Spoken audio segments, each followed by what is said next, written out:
नमस्कार। कभी ऐसा महसूस हुआ है कि हम सब बस कोई किरदार निभा रहे हैं, जैसे अपनी नहीं किसी और की लिखी हुई जिंदगी जी रहे हों, और जो असली हम हैं उसे कोई समझ ही नहीं पा रहा? अगर हाँ, तो समझिए कि ये बातचीत बिल्कुल आपके लिए है। आज हम यही देखेंगे कि कैसे उन भारी भरकम लेबलों को उतार फेंका जाए और अपनी असली पहचान को फिर से पाया जाए। तो चलिए, इसी एक सवाल से शुरू करते हैं।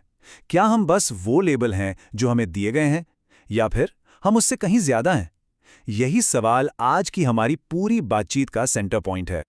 ठीक है, तो शुरुआत करते हैं सबसे पहली और सबसे बड़ी चीज से, ये लेबलों का भ्रम। सोचिए, पैदा होते ही समाज हम पर लेबल चिपकाना शुरू कर देता है।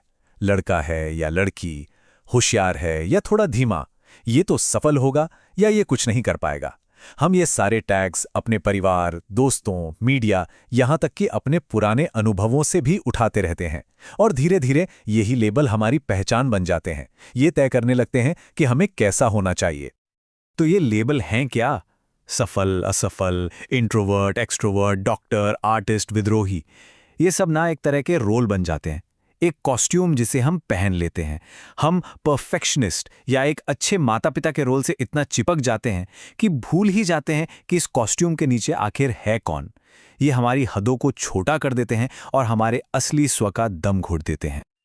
और सबसे बड़ी विडंबना तो यही है, लेबल बनाए तो इसलिए गए थे कि हम दुनिया को आसानी से समझ सकें, पर होता यह है कि वो हमें सबसे ज़रूरी इंसान यानी खुद को समझने से ही रोक देते हैं। तो सवाल उठता है कि हम इससे आज़ाद कैसे हों? अच्छी बात यह है कि ये कोई नई समस्या नहीं है। दुनिया भर की प्राचीन सभ्यताओं ने अपनी असली पहचान खोजने के लिए बहुत गहरी बातें बताई हैं। आइए देखते हैं कि अलग-अलग फिलॉसफीज़ इस गुत्थी को कैसे सुलझाती हैं। जैसे ग्नोस्टिसिज्म, ये ग्नोसिस की बात करता है। इसका मतलब है अपने अंदर की उस दिव्य शक्ति को सीधे सीधे जानना। ये कहता है कि हमारा असली स्व तो भगवान की एक चिंगारी है जो इस दुनिया और उसके जजमेंट्स की धूल में छिप गई है। इस नज़रिए से देखें तो सफल या असफल जैसे बाहरी लेबल बस धूल की परतें हैं जो हमारे अंदर के असली हीरे को छुपा रही हैं। अब बौद्ध धर्म का नज़रिया तो और भी कमाल का है। वो अनथ या अनात्म की बात करता है। इसका मतलब ये नहीं कि हमारा कोई अस्तित्व ही नहीं है, नहीं। इसका मतलब है कि हमारा स्व कोई एक पक्की ठोस चीज़ नहीं है। ये तो एक नदी की तरह है जो हर पल बदल रही है, बह रही है। अब इस बहती हुई चीज़ पर कोई लेबल चिपकाने की कोशिश करना, जानते हैं कैसा है? जैसे धुएं को मुट्ठी में पकड़ने की कोशिश करना, बेकार और नामुमकिन। फिर आता है ताओवाद, जो वू वई यानी बिना कोशिश के काम करने की बात करता है। ये जिंदगी के नेचुरल फ्लो के साथ बहने के बारे में है। मेहनती या आलसी जैसे लेबलों को छोड़कर बस जो है वही होना, बिना किसी जोर जबरदस्ती के, मतलब बनावटी संघर्ष और समाज की उम्मीदों को छोड़ देना। और सिख धर्म का तो मूल सिद्धांत ही एक ओंकार, एक ओम है, यानी एक ही परम सत्य है। ये मानता है कि हर इंसान के अंदर वही दिव्य चिंगारी है। यहाँ शब्द का कॉन्सेप्ट बहुत जरूरी है। यह सिर्फ कोई बोली नहीं, बल्कि वो डिवाइन वाइब्रेशन है जो हम सबको जोड़ती है। सोचिए, ये एक यूनिवर्सल धुन है, एक ऐसी लय जो हर चीज में बह रही है। जब हम उस लय से जुड़ते हैं तो हम उस असली स्व से जुड़ते हैं जो किसी भी ईगो या बाहरी पहचान से आजाद है। तो ये सारी पुरानी परंपराएं हमें एक ही बात सिखा रही हैं, हमारा असली स्वरूप बाहर ढूंढने की नहीं, बल्कि अपने अंदर खोजने की चीज है। चलिए, अब देखते हैं कि इस सफर की शुरुआत कैसे की जाए। देखिए, ये एक प्रोसेस है, कोई मंजिल नहीं। पहला कदम है बिना जज किए बस खुद को देखना, ध्यान देना कि जब कोई नहीं देख रहा होता तब हम कौन होते हैं, हमारे विचार और भावनाएं क्या कह रही हैं।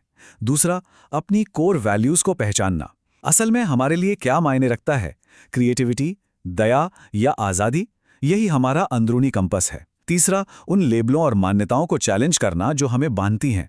खुद से पूछना, क्या ये लेबल वाकई सच है या बस एक कहानी है जो मुझे सुनाई गई है। और आखिर में माइंडफुलनेस यानी सजगता की प्रैक्टिस करना। जब हम पूरी तरह से इस पल में होते हैं तो अतीत के लेबल और भविष्य की चिंताएं धुंधली पड़ जाती हैं, हम बस होते हैं। तो जब हम सच में अपनी असली पहचान को अपनाते हैं तो क्या होता है? यकीन मानिए, जिंदगी बदल जाती है। देखिए, एक तरफ है लेबलों वाली जिंदगी जो बंधी हुई है, जिसमें हम बस एक रोल निभा रहे हैं, और दूसरी तरफ है असली जिंदगी, आजाद, मकसद से भरी हुई। ऐसे लोग हमारी तरफ खिंचते हैं जो हमारे असली रूप से प्यार करते हैं, हमारे नकाब से नहीं। बाहरी सफलता का पीछा करने के बजाय हमें अंदरूनी खुशी मिलती है और हमारा मकसद साफ हो जाता है, क्योंकि अब हम किसी और की सफलता की परिभाषा के पीछे नहीं भाग रहे। और इसका असर, अरे वो तो कमाल का होता है। इस दिखावे की दुनिया में अगर एक इंसान भी पूरी सच्चाई और ईमानदारी से जीता है तो वो दूसरों को भी ऐसा करने के लिए प्रेरित करता है।